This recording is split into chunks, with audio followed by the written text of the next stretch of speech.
Donc, ce soir, un matin spécial.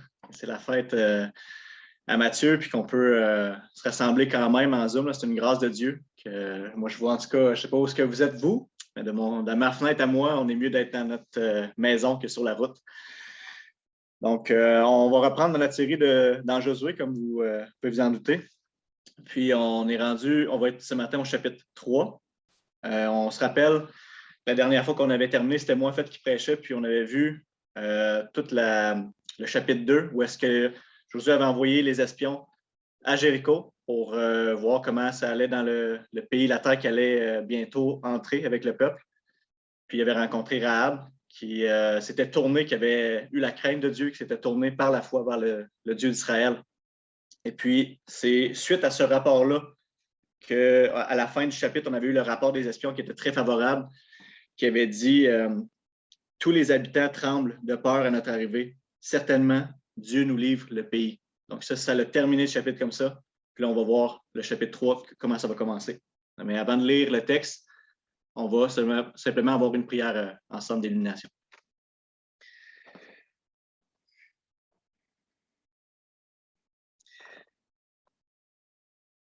Père éternel, merci pour ce moyen qu'on a. On sait que ce n'est pas l'idéal. On ne veut certainement pas glisser vers une église en ligne. Ce n'est pas du tout notre intention. Mais on a la joie de se rassembler. On aime être en présence. C'est ça notre cœur, c'est ça que tu nous appelles à faire aussi.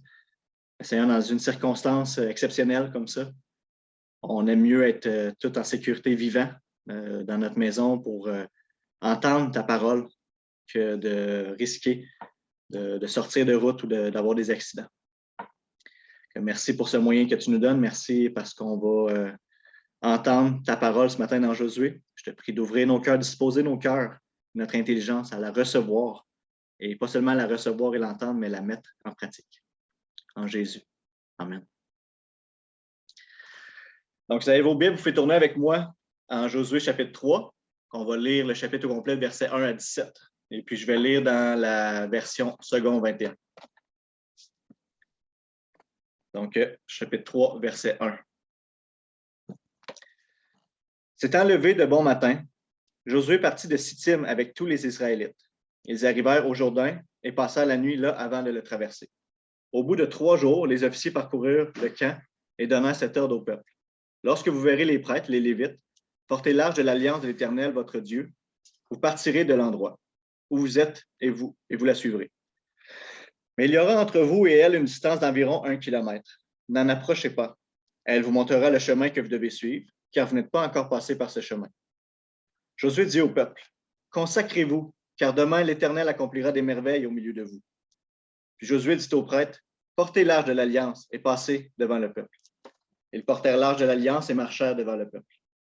L'Éternel dit à Josué, aujourd'hui je vais commencer à te rendre grand aux yeux de tout Israël, afin qu'ils sachent que je serai avec toi comme j'ai été avec Moïse. Tu donneras cet ordre aux prêtres qui portent l'arche de l'alliance. Lorsque vous arriverez au bord de l'eau du Jourdain, vous vous arrêterez dans le Jourdain. Josué dit aux Israélites, approchez-vous et écoutez les paroles de l'Éternel, votre Dieu. Josué dit, voici comment vous reconnaîtrez que le Dieu vivant est au milieu de vous et qu'il chassera devant vous les Cananéens, les Hittites, les Héviens, les Phéréziens, les Girgasiens, les Amoréens et les Jébusiens. L'arche de l'alliance du Seigneur de toute la terre va passer devant vous dans le Jourdain. Maintenant, prenez 12 hommes issus des tribus d'Israël, un de chaque tribu. Et dès que les prêtres qui portent l'arche de l'alliance, le Seigneur de toute la terre, poseront la plante des pieds dans l'eau du Jourdain. L'eau du Jourdain qui descend s'arrêtera comme s'il y avait une digue. Le peuple sortit de ses tentes pour passer le Jourdain. Et les prêtres qui portaient l'arche de l'alliance marchèrent devant le peuple. Quand les prêtres qui portaient l'arche furent arrivés au Jourdain et que leurs pieds se furent mouillés au bord de l'eau, c'est une parenthèse que l'auteur fait, le Jourdain déborde par-dessus toutes ses rives durant tout le temps de la moisson. L'eau qui descend s'arrêtera et s'accumula à une très grande distance près de la ville d'Adam, qui est située à côté de Tsartan. Quant à l'eau qui descendait vers la mer de la plaine, la mer morte, elle fut complètement coupée. Le peuple passa vis-à-vis de Jéricho, et les prêtres qui portaient l'arche de l'Alliance de l'Éternel s'arrêtèrent de pied ferme sur le sec au milieu du Jourdain, pendant que tout Israël passait à pied sec, jusqu'à ce que toute la nation ait fini de passer le Jourdain. Donc, pour ce matin, on va regarder ensemble 4 points qui ressortent de notre texte. Le premier, ça va être la foi du peuple. Ensuite, le peuple qui suit l'Arche de l'Alliance. Le troisième, la consécration du peuple. Et le quatrième, Dieu ouvre le chemin pour le peuple. Donc, le premier, on voit au début Josué et le peuple qui se lèvent et qui partent. Ils partent de Sittim, c'était l'emplacement où ils campaient. Ce qu'on avait vu là, au dernier chapitre, ils campaient, c'était environ à 15 km du Jourdain.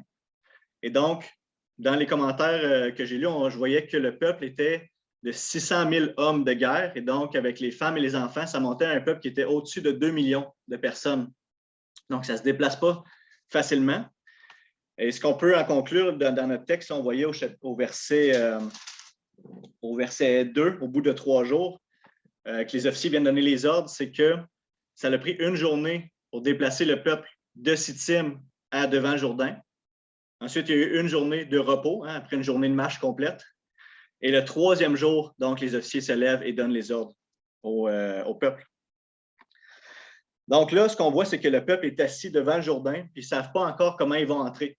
Et ce qu'on veut noter de ce petit passage-là qu'on voit, c'est qu'au chapitre 1, verset 11, on se rappelle que Josué leur avait dit « Préparez-vous des provisions, car dans 3 jours, vous passerez le Jourdain pour aller conquérir le pays dont l'Éternel, votre Dieu, vous donne la possession. » Donc là, ils se font dire « On s'en va vers le Jourdain, puis Dieu va nous faire traverser, puis on va prendre le pays. » Mais ils ne savent pas comment. Puis, comme je vous ai dit, avec un peuple de 2 millions de personnes, où est-ce qu'à cette époque-là, l'auteur le dit, c'est l'époque de la moisson, le courant est fort, puis à l'endroit où ils traversent pour entrer vers Jéricho, c'est à peu près une 12aine de pieds de creux. Donc, pour les 2 espions de traverser, ça se faisait, mais pour un peuple de 2 millions avec les enfants, c'est humainement impossible. Donc, qu'est-ce que Dieu va faire? Ça ne leur a pas encore été dit.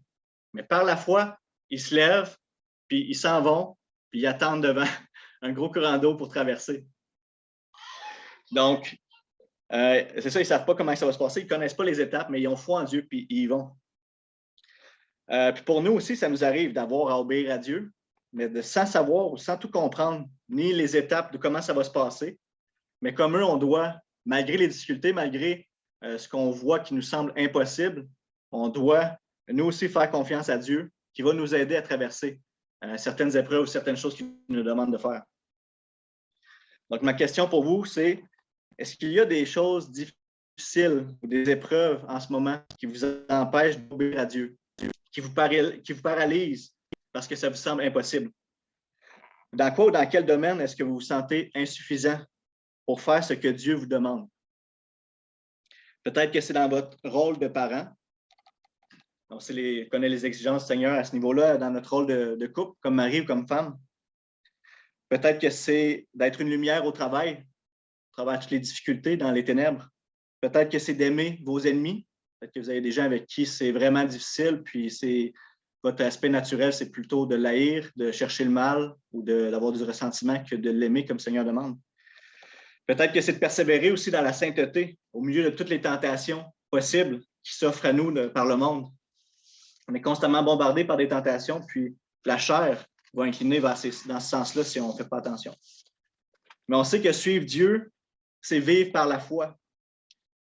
Et la foi qu'on doit avoir, c'est la foi que ce que Dieu demande, il nous donne aussi la force de l'accomplir par son esprit qui habite en nous. Donc, Dieu ne nous demandera pas de faire quelque chose qu'on n'est pas capable de faire.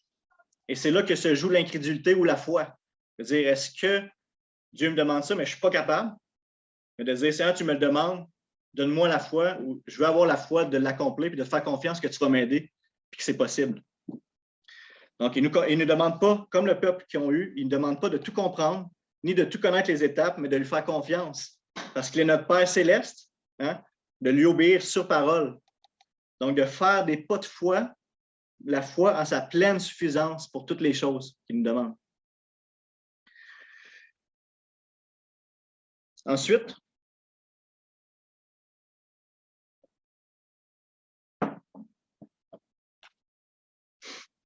on voit qu'au travers tout le chapitre, comment l'Arche de l'Alliance est importante, puis que le peuple est appelé à la suivre, donc de rester à une distance d'1 kilomètre et de la suivre, de la garder du regard. Et on veut s'arrêter un instant pour comprendre c'est quoi l'arche, puis qu'est-ce qu'elle représente.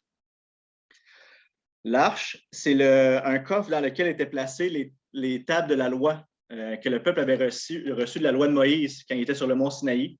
Ils les avaient mis à l'intérieur du coffre et ils transportaient ça dans ce coffre-là.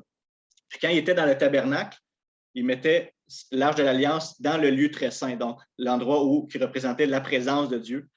Et donc, l'arche de l'Alliance, quand le peuple le transporte comme ça, symbolise la présence de Dieu lui-même. On peut même voir dans des passages justement du Pentateuque où est-ce qu'il en parle comme si c'était Dieu lui-même qui était présent quand il y avait la présence de l'arche de l'Alliance. En Nombre 10, 35, on lit que quand l'arche partait, Moïse disait « Lève-toi, Éternel, et que tes ennemis soient dispersés, que ceux qui te détestent prennent la fuite devant toi. » On voit là qu'il prenait l'arche pour avancer, pour aller en guerre, puis Moïse, il disait à l'arche, il disait « Lève-toi, Éternel », comme s'il parlait directement à Dieu. Ça symbolisait vraiment Dieu est avec nous, c'est Dieu qui agit par l'arche de l'Alliance. Et on sait aussi que c'était supposé être c'était la tâche des prêtres, des Lévites, de transporter l'arche, parce que sa sainteté était à prendre très au sérieux. On a justement un incident en 2 Samuel 6 avec Uza, qui a peut-être, chacun d'entre vous a lu ce passage-là et avait été troublé un peu. On lit que Uza il avait transporté l'arche, puis il avait touché, parce que l'arche allait tomber, il a touché à l'arche avec sa main. Puis en faisant ça, la colère de l'Éternel s'est enflammée contre lui, puis il a été frappé sur place, puis il est mort près de l'arche de Dieu parce qu'il avait touché.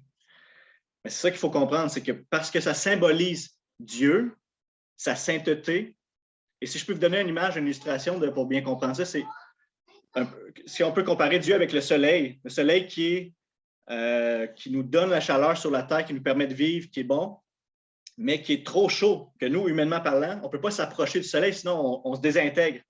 On disparaîtrait parce qu'on n'est pas... notre enveloppe corporelle ne nous permet pas d'être à cette chaleur-là. Donc, dans notre état de pécheur, on ne peut pas s'approcher d'un Dieu saint comme ça, puis juste toucher à l'arche où donc, la sainteté de Dieu nous détruirait, comme il a fait avec Uza. Mais, comme vous le savez, il y a une solution à ça. C'est ça qu'on veut voir aussi.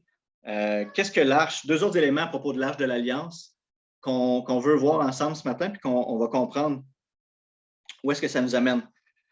Sur le dessus de l'arche, il y avait ce qu'on appelle le propitiatoire. Je vais expliquer c'est quoi.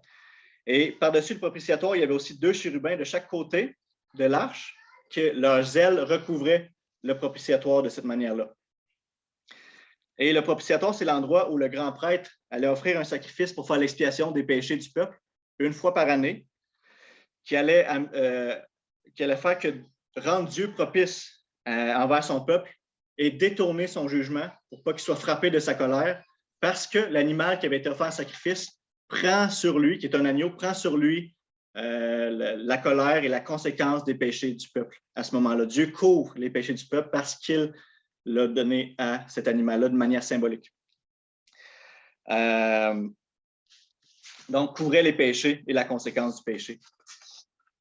Et ensuite, les rôles des chérubins dans la Bible, c'était de garder la présence et la sainteté de Dieu. Et c'était à cet endroit-là aussi que Dieu rencontrait son peuple au travers un médiateur qui, à cette époque-là, ou dans le passé, c'était Moïse. Et j'ai une question pour vous. Vous n'êtes pas obligé de répondre, je sais que c'est compliqué avec le micro. Mais est-ce que vous vous rappelez un autre endroit très important où sont postés 2 chérubins pour garder la présence de Dieu? Je vois Lucie, ma belle-mère, qui dit dans Genèse. Exactement, Genèse 3, 24, c'est là qu'on voit que quand Adam et Ève ont été chassés du jardin à cause du péché, Dieu a posté 2 chérubins qui bloquent la porte d'entrée avec des épées de feu et que Adam et Ève ne peuvent pas retourner. Ça nous prive de la présence de Dieu, puis ça nous empêche d'aller aussi à l'arbre de vie pour la vie éternelle. Et on remarque une chose intéressante. Donc là, on était dans l'Ancien Testament, on travaille dans le Nouveau Testament, puis on voit en Jean 20, 11 et 12 à la résurrection de Jésus, une chose très, très intéressante. On lit que Marie se tenait dehors près du tombeau et elle pleurait. Et tout en pleurant, elle se pencha pour regarder dans le tombeau, et elle vit 2 anges habillés de blanc, assis à la place où avait été couché le corps de Jésus. Donc, Jésus était couché dans le tombeau, et elle vit 2 anges assis où était couché le corps de Jésus, l'un à la tête et l'autre aux pieds. Donc, je ne sais pas si vous voyez le lien, où est-ce que sur le propitiatoire, les 2 anges qui bloquent l'accès à Dieu, les anges qui sont là à la résurrection de Christ. Donc, l'Arche de l'Alliance nous pointait vers cette œuvre-là. Christ est à la fois notre propitiatoire et à la fois notre médiateur envers qui, en lui, on peut s'approcher de Dieu. Dieu se laisse rencontrer par son peuple, par lui. Et on sait justement que Jésus est appelé l'agneau de Dieu dans le Nouveau Testament par Jean, qui nous pointait vers ce sacrifice parfait qui apaise la colère de Dieu parce qu'il l'a pris sur lui, et cette manière, plus de manière symbolique, mais parfaitement pour que nous, on puisse être disposés propices à aller vers Dieu maintenant en lui. Parce que en lui, on est couvert par son sang de nos péchés et on est recouvert de sa justice pour pouvoir s'approcher d'un Dieu parfaitement saint sans justement mourir ou être détruit par lui.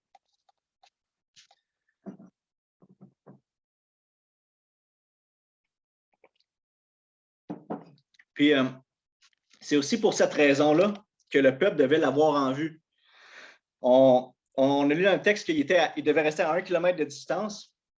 Puis, une des raisons, entre autres, c'est qu'il était 2 millions, comme je vous ai rappelé, un peu plus de 2 millions. Puis pour pouvoir bien l'avoir en vue, bien, il ne devait pas être proche, il devait être plus loin. Puis pour garder leurs yeux fixés sur elle, puis de pouvoir la suivre, puis de la voir de loin, de voir qu'est-ce qui allait se passer quand les prêtres allaient rentrer dans l'eau avec elle. Elle leur montrait le chemin à suivre. Puis nous aussi, on doit avancer par une foi obéissante, mais on doit le faire en gardant les yeux sur Jésus, qui est le chemin, comme l'Arche de l'Alliance qui représentait ça. Parce que si nos yeux se détournent de Christ, on sait qu'est-ce que ça fait.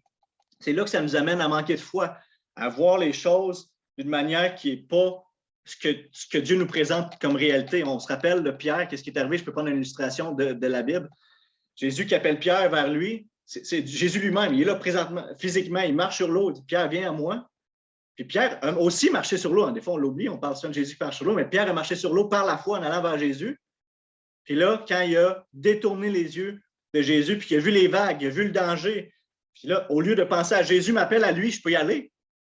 Mais il a vu, il y a du danger, il a manqué de foi, puis il a descendu dans l'eau. Hein? Donc, c'est seulement quand nos yeux sont fixés sur Jésus qu'on peut rester dans le chemin que Dieu a tracé pour nous. Donc, on peut avoir la force de marcher par une foi triomphante, parce qu'on sait que Jésus a vaincu le monde, qu'il a écrasé sous ses pieds, qu'il a vaincu la mort, qui nous a préparé le chemin pour le repos éternel. C'est justement vers quoi le pays qu'on voit de Canaan pointe vers ce repos céleste éternel qui est maintenant disponible pour nous. Puis on sait aussi, quand on garde nos yeux sur Jésus, donc c'est vraiment, c'est pas ça peut paraître comme cliché, garde les yeux sur Jésus, mais c'est vraiment de se rappeler qui il est pour ne pas détourner les regards, mais se rappeler aussi qu'il y a tout pouvoir dans le ciel et sur la terre, puis parce qu'on sait aussi que malgré les dangers, malgré les difficultés, malgré tout ce qui peut arriver, on est entre ses mains, puis il n'y a rien ni personne qui peut nous arracher à lui, puis qu'on va être avec lui pour l'éternité, certainement.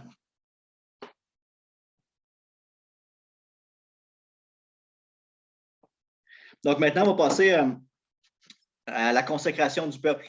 Donc au verset 5, Josué leur dit, « Consacrez-vous ou sanctifiez-vous », qui est un synonyme, « car demain l'Éternel fera des prodiges au milieu de vous. » Et c'est le même commandement que le peuple avait reçu à sa sortie d'Égypte avant de rencontrer Dieu sur le mont Sinaï en Exode 19, et ça l'impliquait de laver leurs vêtements dans ce passage-là.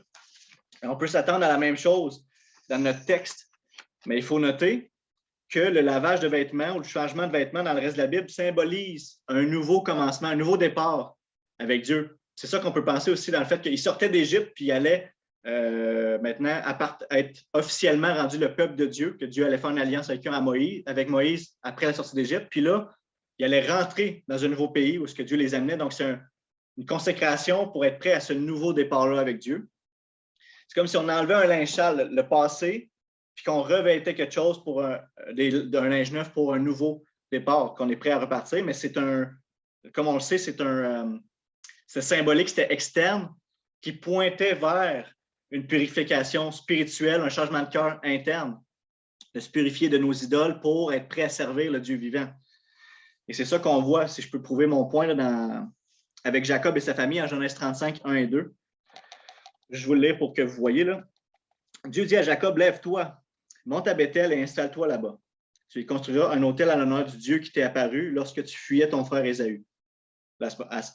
Comme réponse, Jacob dit à sa famille et à tous ceux qui étaient avec lui, enlevez les dieux étrangers qui sont au milieu de vous, purifiez-vous et changez de vêtements. C'est encore le même principe. On sert le Dieu vivant, purifiez-vous de vos idoles, puis changez vos vêtements et maintenant on sert Dieu. C'est de décider intentionnellement de se mettre à part. Hein, c'est ça, pour le service de Dieu, c'est ça que ça veut dire être consacré ou être sanctifié. C'est que ce n'est pas d'un usage commun ou ce n'est pas d'être au service de tous et chacun. C'est vraiment d'être consacré, de se mettre au service de Dieu. C'est comme ça les ustensiles dans le temple. Des fois, il y avait un chandelier, des fourchettes, toutes sortes de choses qui peuvent être des objets qui servent à d'autres choses, mais parce qu'ils servent au service de Dieu, ils sont sacrés, donc ils sont sanctifiés parce que Dieu l'utilise pour son service. Et ce n'est pas que ça nous mérite la bénédiction de Dieu. Hein, c'est ça qu'on pourrait penser, je vais me sanctifier, donc Dieu va me bénir. Ce n'est pas le principe, mais c'est que ça nous permet d'être des vases ou des outils par lesquels Dieu va œuvrer. Et c'est un principe que je vais aussi prouver par un texte en 2 Timothée 2, 21, où ce que Paul dit. Si donc quelqu'un se conserve pur en s'abstenant de ces choses, où ce qui venait de parler de toutes sortes de péchés et de l'idolâtrie, il sera un vase d'honneur, sanctifié, utile à son maître et propre à toute bonne œuvre.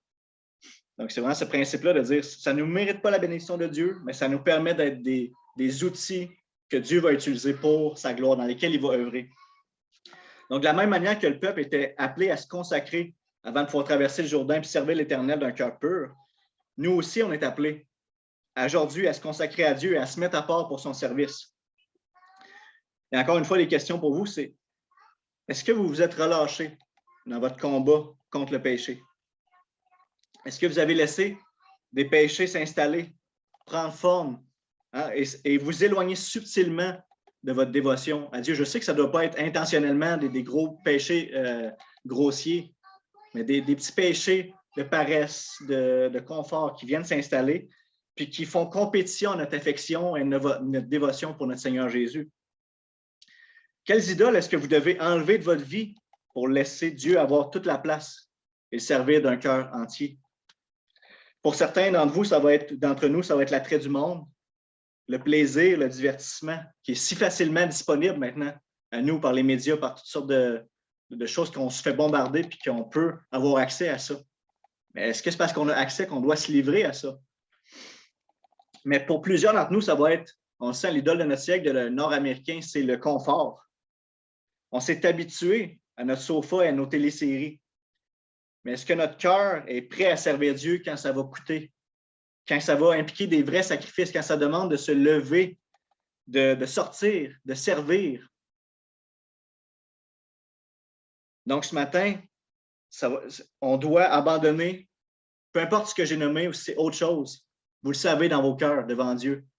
Qu'est-ce qui est là que vous devez abandonner à Dieu pour aujourd'hui se consacrer ce matin entièrement à lui, d'un cœur qui est entier pour l'Éternel, pour être prêt à le servir pleinement?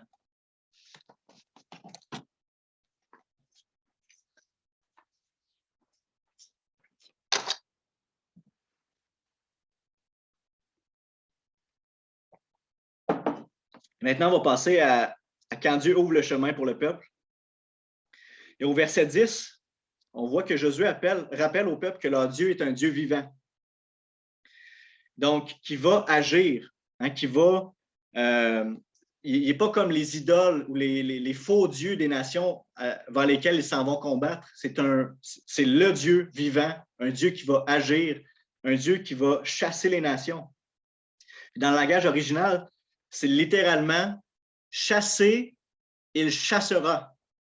Dans le texte, on voit « il va chasser les nations devant vous ». Puis en hébreu, ça dit, le mot s'exprime de la manière suivante. « Chasser, il chassera ». Donc, c'est vraiment avec certitude, efficacement. Il n'y a personne ni rien qui va l'empêcher que ça s'accomplisse.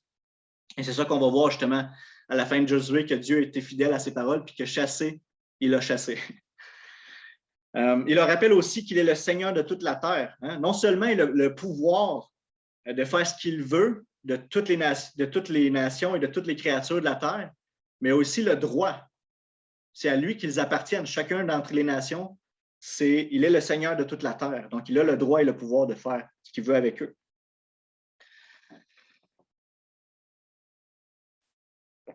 Et c'est aussi intéressant qu'au verset 15, vous vous rappelez la parenthèse que quand j'ai lu tantôt le texte, qui explique la condition du Jourdain.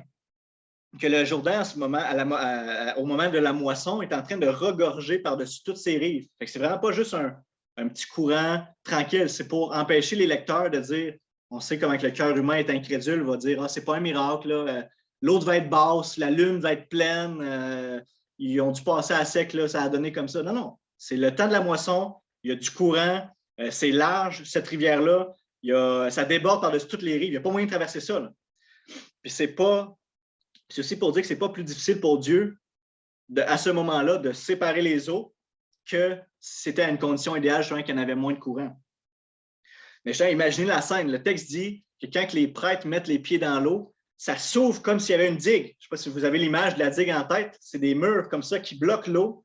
Donc, ça s'est séparé pour que le peuple de 2 millions puisse passer. Puis, je ne sais pas si vous avez déjà vu ou même pire été dans l'eau quand il y a des grosses vagues. Puis quand ça frappe contre le rocher, le bruit que ça fait, puis comment c'est épeurant, comment c'est dangereux. Mais c'est Dieu en ce moment qui manifeste sa puissance à tous et chacun qui sont présents. En premier pour le peuple de Canaan qui voit ça arriver. Le peuple, ils savent, ils ont entendu parler de ce que Dieu avait fait, de ce que le peuple de Dieu avait fait, puis qui s'en venait vers eux. Puis là, paf, l'eau qui lève dans les airs, ça dit là, la cité la ville d'Adam, là, que l'eau est remontée jusque-là, c'est à 25 à 30 km de leur point où ils sont en ce moment. Puis là, paf, ça lève dans les airs, puis le peuple traverse dans notre texte, on a vu au verset 16, ils traversent face à Jéricho. Donc là, Jéricho sur le dessus de leur muraille, là, qui sont dans leur ville fortifiée, là qui voient le peuple de 2 millions qui traverse là, avec l'eau qui monte direct vis-à-vis. Tu sais. Mais quand Dieu ouvre le chemin, c'est ça le point, hein? Quand Dieu ouvre le chemin, on peut être assuré, mais premièrement, il n'y a rien qui est impossible à Dieu. Peu importe les difficultés, Dieu peut le faire. Puis que quand Dieu ouvre le chemin pour nous, on peut être assuré qu'il nous devance, hein, parce que Dieu, comme on a vu, ça représentait, l'Arche de l'Alliance représentait la présence de Dieu, puis Dieu est allé en premier, c'est lui qui a ouvert les eaux, qui a fait le chemin. On peut donc avancer à sa suite sans crainte quand on sait où ce que Dieu nous apporte. Et je vous rappelle que Dieu a ouvert le chemin pour nous, comme Église. Moi, je n'étais pas présent, puis peut-être plusieurs d'entre vous n'étaient pas présents, mais au début, quand que les gens venaient implanter, ils voulaient aller à Nicolet, c'était leur endroit qu'ils voulaient aller, mais Dieu les a dirigés, a ouvert un autre chemin pour eux, et ça a été à Saint-Angèle. Puis, humainement parlant, on aurait pu se dire, vraiment, c'est déçu, Nicolet, c'est une plus grande ville, on avait des beaux plans, mais là, vraiment, c'est un petit village qui est installé dans un champ. T'sais, on s'installe dans un champ. À l'époque, c'était ça. Hein? Là, pour ceux qui sont plus récents à l'Église, ça ne paraît pas, mais avant, c'était un champ. Il n'y avait pas de maison, il n'y avait pas de cyclable. Mais puis même, on se disait au milieu de nulle part, au point qu'il va falloir payer pour installer un tuyau pour amener l'eau. Ça, c'est loin. Là. Mais Dieu nous devançait. Dieu avait fait le chemin, Dieu nous a amenés là. Puis comme on a vu, il y avait déjà un tuyau qui était là finalement. C'est juste fallu qu'on remette l'eau pour qu'il vienne jusqu'à nous. Dieu avait préparé qu'il y ait une piste cyclable qui passe derrière, un quartier qui se construit en ce moment, plein de maisons, des immeubles, des loyers, puis direct à côté de l'église. Hein? Donc, Dieu savait, Dieu nous a amenés là, puis on sait qu'on est dans son œuvre en ce moment, puis on peut vraiment être rassuré, puis œuvrer en paix et s'attendre à lui pour le reste des choses. Hein? Parce qu'aujourd'hui, ça c'est du passé, mais ce n'est pas fini. Aujourd'hui, Dieu est encore à l'œuvre parmi nous, puis il nous devance encore. On sait que par le mouvement de prière 24/7, je sais que plusieurs d'entre vous participent, mais Dieu prépare la terre du Québec, prépare les cœurs, à la fois des gens, mais aussi des croyants, à se préparer à la moisson, à une moisson abondante. Dieu a aussi préparé l'Église ici à Bécancour par le parcours vitalité qu'on a eu. Il y a plusieurs belles choses qui ont ressorti. On a augmenté notre temps de prière. On a commencé un projet pour rejoindre notre communauté dans le terrain derrière avec les jardins, la pergola. On a aussi mis en place l'alliance relationnelle qui nous garde dans notre unité, dans notre façon d'être les uns envers les autres pour honorer le Seigneur.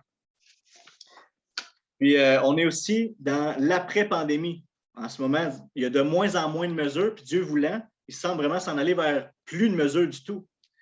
Donc, on va pouvoir recommencer à œuvrer davantage, à se rassembler, à voir des gens, à recommencer à faire nos activités d'avant.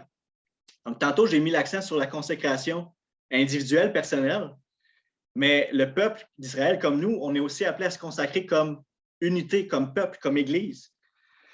Donc, la pandémie a peut-être créé, on le sait, des mauvaises habitudes où on n'avait pas le choix d'être à la maison. Donc là, on a comme créé on s'est habitué à rester chez nous. Peut-être qu'il y a eu aussi une tiédeur qui s'est installée à regarder les cultes en ligne. Ah oui, peut-être que non, à ne pas aller à l'église. Peut-être que notre foi s'est refroidie. Mais là, ce qu'on avait comme excuse avant s'en va. Donc, est-ce qu'on va revenir? Est-ce qu'on va rester dans nos pantoufles à bâtir notre propre petit royaume ou est-ce qu'on va se consacrer en Église pour bâtir le royaume de Dieu avec encore? Parce que Dieu œuvre quand on agit par la foi. On a vu dans le texte, là, les Israélites n'ont pas juste cru que Dieu allait les faire traverser. Ils se sont levés puis ont agi sur leur foi. Donc, Dieu agit, Dieu œuvre autour de nous quand on agit par notre foi. Ils se sont levés puis se sont mis en marche. Puis nous aussi, on ne veut pas seulement croire que Dieu va agir, que Dieu va amener l'Église plus en santé, plus en mission. Si on reste assis, on doit se lever et se mettre en marche comme le peuple de Dieu s'était mis en marche à l'époque, si on veut entrer, nous aussi, dans son œuvre.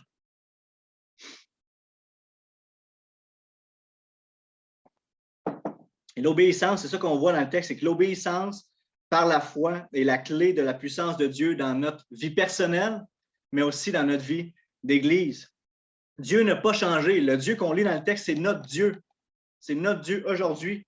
Et ce que Dieu promet, il peut aussi l'accomplir pour nous aujourd'hui et pour les prochains, mais pour l'avenir aussi. Donc, prions ensemble, frères et sœurs. Seigneur, on ne peut que voir nos manquements par ce texte, mais à la fois, on voit aussi ta grâce, parce que tu es un Dieu patient, lent à la colère, plein de grâce, qui utilise des vases fragiles, brisés. Tu nous fais porter on porte ce trésor, cet évangile, ton Saint-Esprit, dans des vases d'argile, faibles, brisés. Et dans ta grâce, tu nous utilises. Donne-nous de prendre au sérieux cet appel, donne-nous de se consacrer entièrement à toi, de se purifier de nos idoles et de prendre un nouveau départ, personnellement, mais aussi en Église, pour ta gloire, en Jésus. Amen. On va maintenant avoir le chant de Will. On va la balle au bon et on va chanter encore une fois, un peu comme on a fait les derniers temps, de se rappeler ce grand repos dans lequel Dieu nous appelle à travers Josué. Tu sais, Dieu donne au peuple d'Israël, à travers ce livre de Josué-là, un repos. Et nous, on est appelés à entrer dans un repos de Dieu. D'exactement la même façon par la foi en Jésus. Donc, pour se rappeler ça, on va chanter le petit chant. Puis après ça, Hugo va revenir pour vous envoyer, pas juste vous laisser partir, comme qu'on dit, avec une bénédiction, une commission. Donc, chantons si vous voulez. Quel repos céleste, mon Jésus, d'être à toi pour la mort et la vie. Dans les jours mauvais, de chanter avec foi, tu t'es bien, ma paix est infinie. Quel repos, quel repos, quel repos, quel céleste repos, quel repos.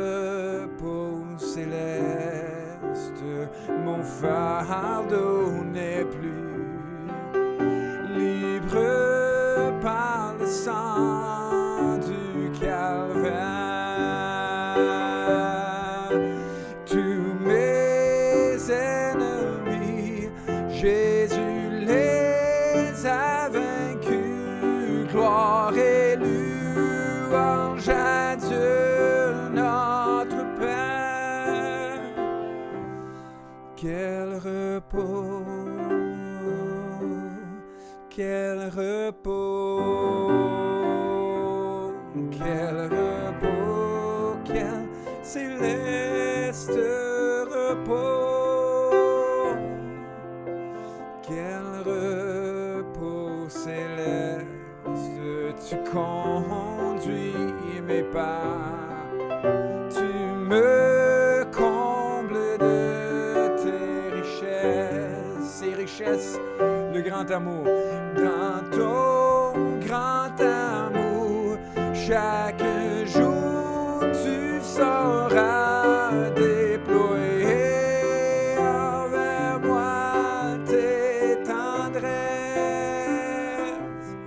Quel repos, quel repos, quel repos, quel céleste repos, quel repos céleste quand enfin, Seigneur, auprès de toi j'aurai ma place. Après les travaux, les combats, la douleur, jamais je pourrai voir ta face. Quel repos, quel repos, quel repos, quel céleste repos. Donc, je te laisse la parole, Hugo, pour terminer le culte. Merci, Will. Donc, pour la commission, on va aller à Hébreux 12, 1 et 2, qui va nous rappeler comment un peu faire la tâche qui est devant nous. Rejetons tout fardeau et le péché qui nous enveloppe si facilement, et courons avec persévérance l'épreuve qui nous est proposée. Faisons-le en gardant les regards sur Jésus, qui fait naître la foi et la mène à perfection. Et comme bénédiction, frère, en Jean 16, 33, vous aurez à souffrir dans le monde, mais prenez courage. Moi, j'ai vaincu le monde. Soyez bénis. Bonne semaine.